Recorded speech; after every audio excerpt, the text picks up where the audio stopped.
Hello, everybody. It's Mike. All right, so today I want to talk to you about the 3 traps you need to avoid in order to achieve recovery, healing, get your sanity back after having been in a romantic relationship with someone who has seriously untreated borderline personality disorder. So before we go any further, I am not a mental health professional, and you should not take anything I say as a substitute for a psychologist or a psychiatrist. And any actions that you choose to take based on this video is completely your responsibility. The purpose of this channel is to help non-borderlines who have been in relationships or are currently in a romantic relationship with someone who has the actual mental illness of borderline personality disorder and it is untreated. All right, I can't talk about anything else because I don't have experience in anything else. So before anybody gets upset, I'm talking about untreated borderlines who are not in therapy. And I am gauging this towards non-borderlines and what they need to know. I'm going to share with you understandings and things that I did in order to heal myself. And I am definitely in a state of having been healed. Now, life goes on, and like anything else, if I don't maintain my state of recovery, I'm just as vulnerable as anybody else. But for the time being, I'm telling you there is a huge difference between not just being out of a relationship, but actually being in a state of healthy interaction with yourself. And so if you're still in pain weeks, months, or years after the borderline relationship has ended, if you are still confused, if you are still angry, if you are still feeling guilty, if you are still loving them, wishing for them, pining over whatever it was you had, the good sex or the whatever it was that was so amazing about it.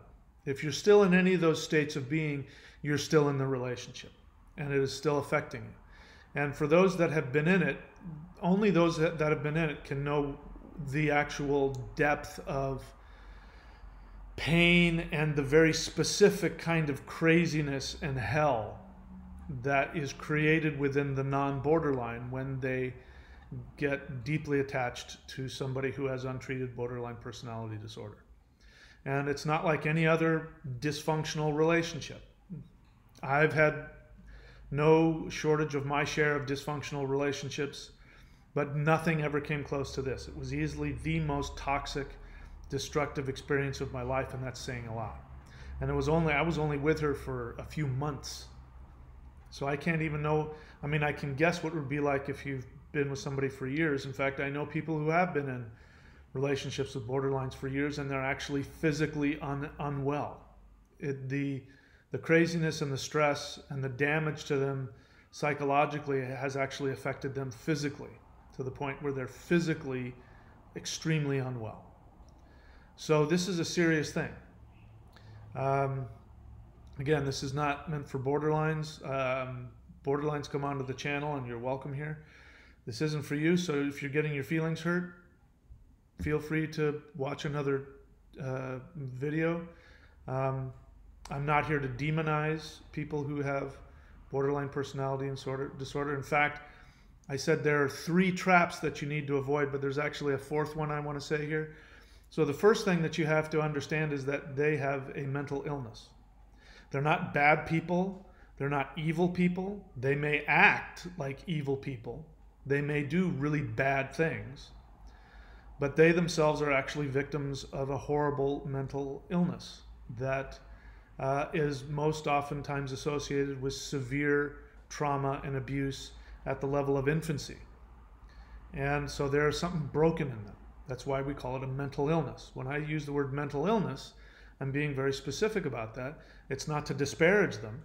It means that there is something neurologically, maybe even physically going on with the brain, as well as psychologically and emotionally broken about them. It's not their fault. They lived through something that, you know, most of us can't even begin to understand, you know, and what they live with on a daily basis, even, you know, when they're in recovery, is horrific. I wouldn't wish it on anybody. So you have to understand that. If you don't understand that, then you're going to be looking at the relationship and at your reactions through the lens of you're dealing with somebody who doesn't have a mental illness. That's going to be part of the insanity. It's also because if you can accept that they have a mental illness, and the reason why I say that is because my experience is that there's more resistance among non-borderlines who are in relationships than the borderlines themselves. Borderlines themselves have a lot of resistance to the idea, but even so, they seem to be more willing to accept, because they live with it, that there's something actually really wrong with them, and they want to find some, when they can come to the conclusion that, oh my God, there is something really wrong with me. Whew. Now at least they know. But if you're the non-borderline, for some reason, well, I know what the reason is, non-borderlines don't want to accept that. And they don't want to accept that because they think that there's something that they can do to fix the borderline so that the borderline will be happy and love them. And that's their insanity. The non-borderline's insanity is thinking that the person they're with isn't mentally ill. So that's the first thing you need to do, because then you can accept that there's nothing that you can do to prevent them from not only splitting on you and doing horrible things to you, but destroying the relationship. So that acceptance that they have a mental illness has with it the understanding that it is just a question of when, not if. At some point, the untreated borderline will discard you, will destroy the relationship. They will either do something, betray your trust, or do something so horrible that you will have no choice but to leave them, and or they will get to the point where when they have taken everything they can from you and there's nothing left that they can take from you, then they will destroy the relationship beyond repair. It is guaranteed. Now that may take decades. So for those of you who say, no, I'm married to my untreated borderline and we've been together for months or years and you don't know what you're talking about, I've got a handle on it. Yes, it's challenging, but no, guaranteed it's going to happen unless they get treatment. Or they don't have borderline personality disorder. Maybe they have borderline tendencies. Certainly there's been no shortage of that. My ex-wife definitely had borderline tendencies. I don't think she was full-on borderline personality disorder, but she definitely had borderline tendencies. Everybody in my nuclear family had borderline tendencies. My brother might even be, full-blown borderline, if not NPD. My mother certainly had borderline tendencies, but that's not the same as actually having the full-blown disorder. Okay, it's just a whole different realm of pain and insanity and craziness. And so this is what I want to address. These 3 traps that you want to avoid are ways that you can actually achieve your sanity back, your happiness, your health. You can get it back. I'm in that state right now. The only reason that I'm on this channel is because the channel started getting really popular and people kept asking me to make these videos. In fact, people keep asking me to make the videos. There's a lot of people that don't like my videos, and those are untreated borderlines and non-borderlines who are in denial of the fact that their partner has a full-blown mental illness that it cannot be dealt with. It can't be fixed. And you'd be surprised, I'm surprised at the level of denial that there is among the non-borderline partners. They have no problem talking smack about the borderline and how evil and sick and horrible and all the things that they've done. But when it comes to their own craziness for staying in it and all of that, they don't want to hear that. They don't want to hear that they have any responsibility for being in the relationship. So the way to, the first hurdle to get over that is to accept that they have a mental illness. So here are the 3 traps to avoid. The first trap is the guilt trap. So the guilt trap is, this one, where you end up feeling guilty. Now, in my experience, my borderline ex, the way that she would split, she was a quiet borderline, and the way she would split is that she wouldn't get angry or throw fits. She would just announce that she was ending the relationship and couldn't have anything to do with me. And she would, sometimes she would have a reason, and sometimes she wouldn't. Sometimes she would just say, it's just a feeling that I have. I just don't think that, I'm afraid and it doesn't feel right. And of course, this is directly after having the best, night of our lives, or the best moment of our lives, the best connection we've ever had. The next morning would come the least incentive. Might even be, worse, because there was no reason for it. Just, I don't know, I had a bad dream and I just can't shake this really bad feeling about you and about us. And my intuition is telling me we're not supposed to be together.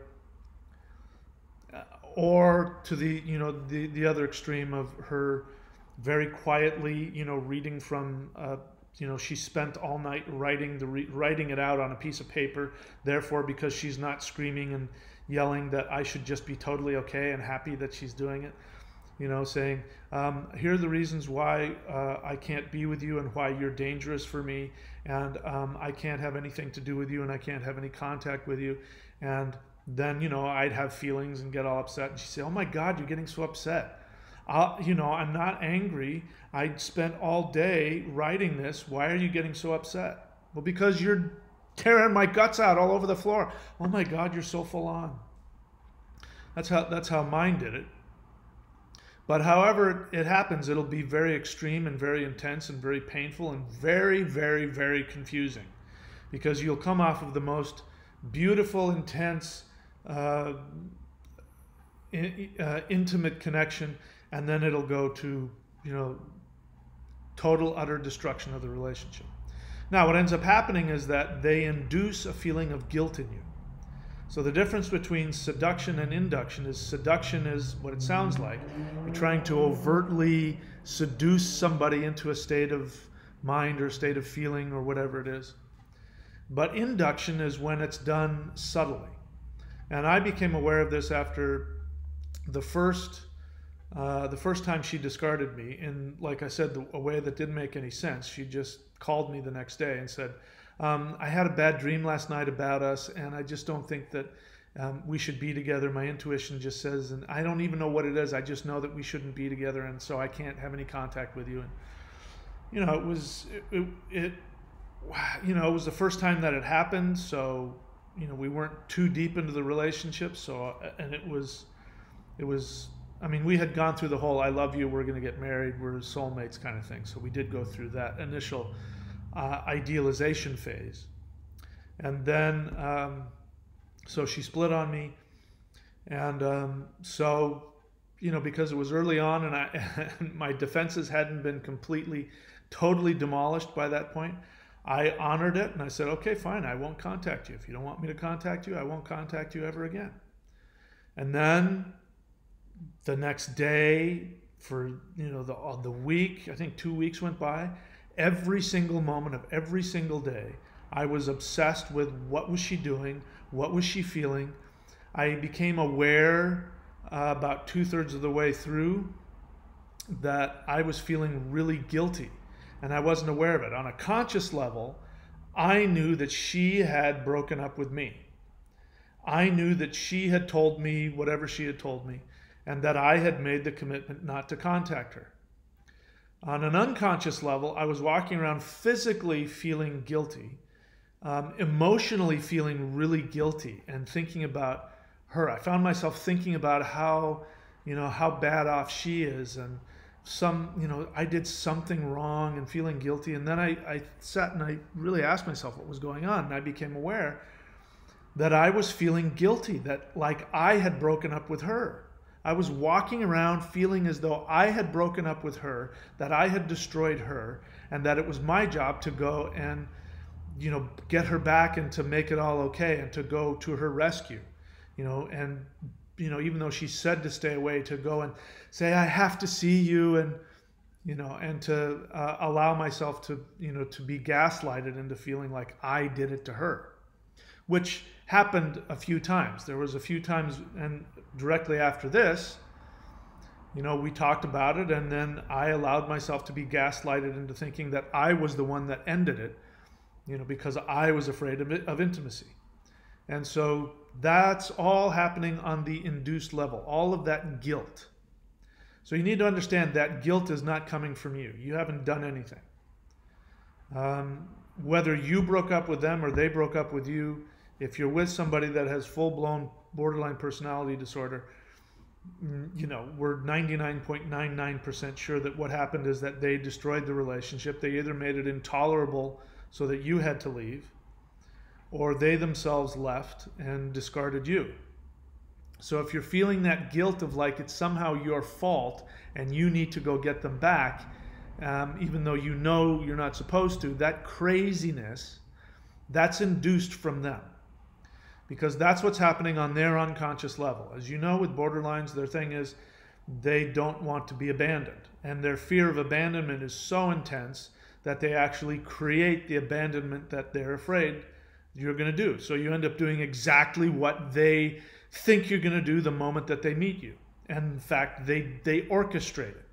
It all happens on an unconscious level so that they can, they can prove to themselves that they're unworthy. Because that's, the sad part about it is that they have gotten the message that they're completely unworthy. They're not even worthy of living. That's the unconscious message that was given to them by their parents, either overtly or it was induced in them. They were in, that feeling was given to them. And so they are going to replay that with you.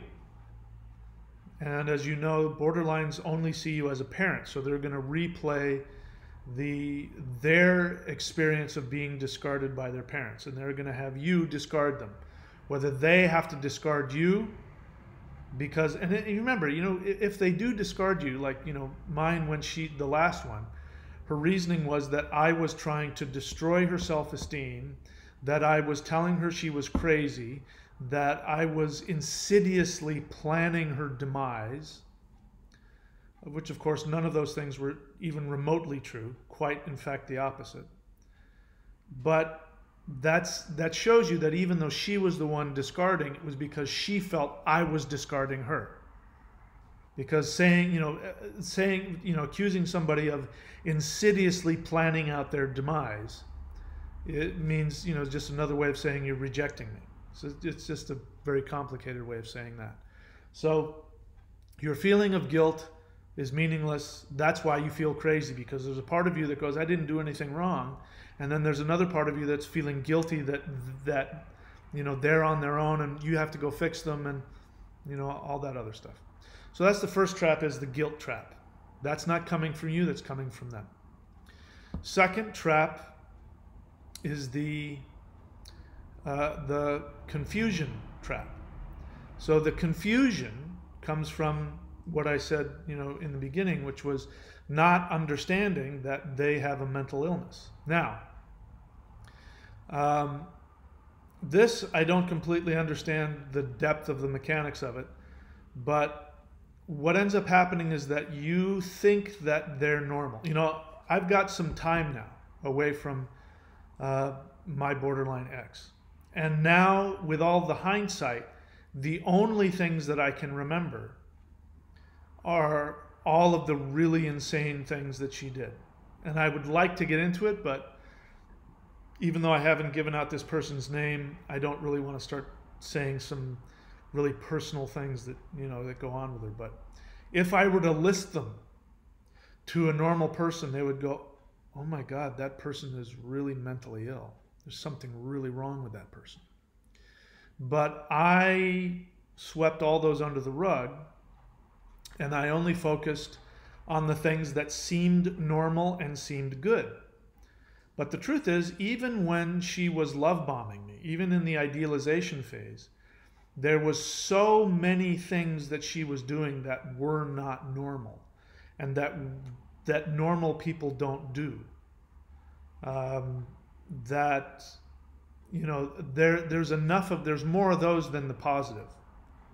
Here's the thing about the non-borderline. We focus on all the positive stuff. So when they are love bombing you, the really good sex, the I love you, they buy you gifts, they cook dinner for you, they massage your feet, whatever it is that they do when they're love bombing you to make you feel really good. We remember those things because those are things we didn't get somewhere. We didn't get it in a past relationship, or we didn't get it, from our mother or whatever. And so we're hungry for that, and we just soak all that up, and that's all that we remember. And sometimes just the promise of that, that first idealization phase usually never comes back. Maybe I'm wrong about that, but in my experience, it never really came back. The first idealization phase was amazing, and then nothing ever lived up to that ever again. The promise of it, though, which she kept on throwing out, the promise that it was going to be like that again.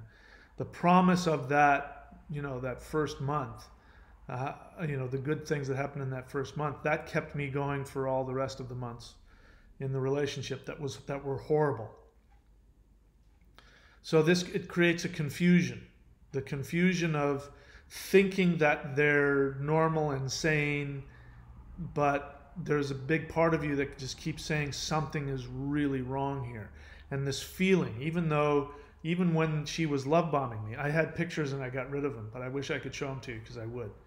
I have pictures of me during the love bombing phase, of me with her, and the look on my face, because I remember now looking back on it. This is one of the things I forgot because I'm doing good now. I forget these things. But looking back on it, even when things were good, I felt completely, totally dislodged. I felt like I was sort of floating in this weird space of, like I was tired all the time, and I just didn't feel like I had any control over what was going on in my life or what I was doing. And even though it was sort of like this, it was like, it's like a succubus. You think you're being, something good is happening, but even when you think something good is happening, they're still pulling their soul out from within you. And the look on my face, and it was just like there's these dark circles under my eyes, and I looked depressed, but I had this like weird high smile on my face. And after I looked at them, I was so shocked when I saw them, I had to get rid of them, because it reminded me so much of the hell, the craziness that I was in. All right, so that's the second trap, is the confusion trap. The confusion trap is that you think you're with somebody loving and normal and healthy, when in reality there's all kinds of really unhealthy things going on. And even when things are good, you're still getting your soul pulled out from inside of you. Third trap you need to overcome in order to heal. And this is probably the most important one. And this is, even if you're not in the relationship, you are going to be feeling this, probably more so than in any other stage of the relationship, is the anger, the rage, the resentment. When you look back, because when they discard you, and when they devalue you, and when they betray you, especially if you have gotten the final discard from them, when the relationship has gone as far as it's going to go, and you've actually reached a true point of intimacy that can no longer be superficially, papered over, and you have given all of yourself and all of your commitment, and there's nothing left of you to give to them. And again, that could take decades for some of you. Then the final discard will come, and it will be at the worst possible time, and it will be in the worst possible way for you. And this is the genius of the borderline personality disorder illness. This is, and the borderlines are a victim of it themselves. So imagine within them there is a little evil person inside of them that's plotting the destruction of the borderline. You happen to be connected to them, so you get to be part of that destruction. And what they'll do is they will find the perfect way to destroy the relationship so that you can never be hoovered back in. And so when that final discard comes, it's going to be horrific. And the worst possible thing that you could tolerate. Again, worst possible time, worst possible conditions, whatever that is. They cheat on you, They steal from you. They betray you. I mean, on mine was on Christmas Day. On Christmas Day, after I had moved from where I was 300 miles away, and I had moved to a new city. I was already in a new country, you know, a new country where I didn't know anybody, but I was happy where I was living. But I picked up and moved to be with her, and not bought a house, rented a house. So put down the deposit for a house, and I was renting this big three-bedroom house on the beach, you know, 300 miles south of here. And so then she discarded me right as I was like moving, like in the process of moving, after I'd already gotten the house and I was moving. She just discarded me and then hoovered me back. But, you know, just sort of like, let's see what happens, but I love you, but we're friends, but I love you. And then after me really pouring my heart out to her and really connecting to her and listening to her hoovering me back in, but sort of keeping me at arm's length, and then me completely, totally making myself available and committing myself to her and to us, and asking her, please don't reject me during the holidays. She waited right until Christmas Eve. And then Christmas Day, the worst possible discard of my life at the worst possible time. Left me alone in an empty, unfurnished house without any internet, surrounded by other people having, having parties and celebrations and celebrating Christmas and New Year. And I was, literally crying on a mattress in an empty house with nothing and nobody. It was horrible. So they'll do it at the worst possible time ever. And so that's going to make you angry. That's going to not only, you're going to not only be sad and all the other things like, what did I do wrong and what was going on and what do I need to do to get her to love me, and if I could only fix her, and and then making excuses. Well, she can't help it because she went through this and she went through that, and of course that's going to happen. And if I just love her a little harder. But then there's going to be the rage when you aren't able to fix it, or they don't come back and hoover you, or they've discarded you for somebody else, and they're in some cases marrying somebody else right in front of you. Then you're going to be full of rage and you're going to be angry, and that rage is going to fuel you, and it is a false sense of power. So I'm going to tell you something that you may not see and you're probably not going to want to hear. Those of you who are full of rage and unforgiveness towards your borderline partner, you still want them back. If you didn't want them back, you wouldn't be angry. The rage, the wanting to, write long diatribes on the comment section here about how evil they are and how they plan this out and how they're psychopathic, horrific, horrible people. Don't get me wrong, they do a lot of psychopathic things. But your need to make them out as having no feeling and planning out, you talk about them as though they're narcissists. And if you're talking about your borderline as though they're a narcissist, and they could be, they could be, I've heard they're like called transient sociopaths and vulnerable narcissists, and so there's some truth to that. They definitely have some of those behaviors. But if you are needing to label them as psychopathic, sociopathic narcissists who planned out your demise from the beginning, that means that you still love them, and it means you still want them back, and that you are actually a target. And if they hoovered you back in, they would be able to do it.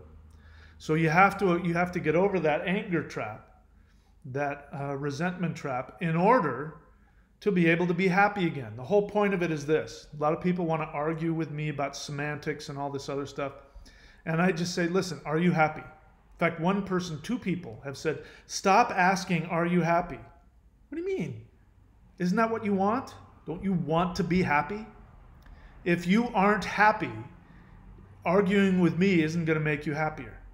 I am happy. I have my power back. In fact, I've literally forgotten about most of the trauma.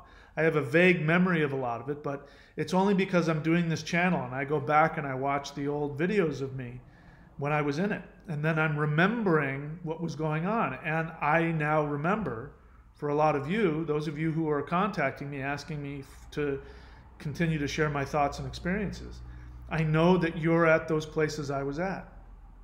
And I was not happy. I was not happy. I was not successful. I was not powerful. I didn't have any self-confidence. I have my self-confidence back. I have my happiness back. I haven't yet found the need to get back into a deep committed relationship, and that's okay. But I'm definitely not, I'm not full of rage anymore. I'm not full of sadness. In fact, I wouldn't even think about the relationship if it weren't for this channel. That's how much recovery I've got. So it's important. If you're not happy and you're full of rage, it doesn't matter whether you and I agree. Do you want to be happy?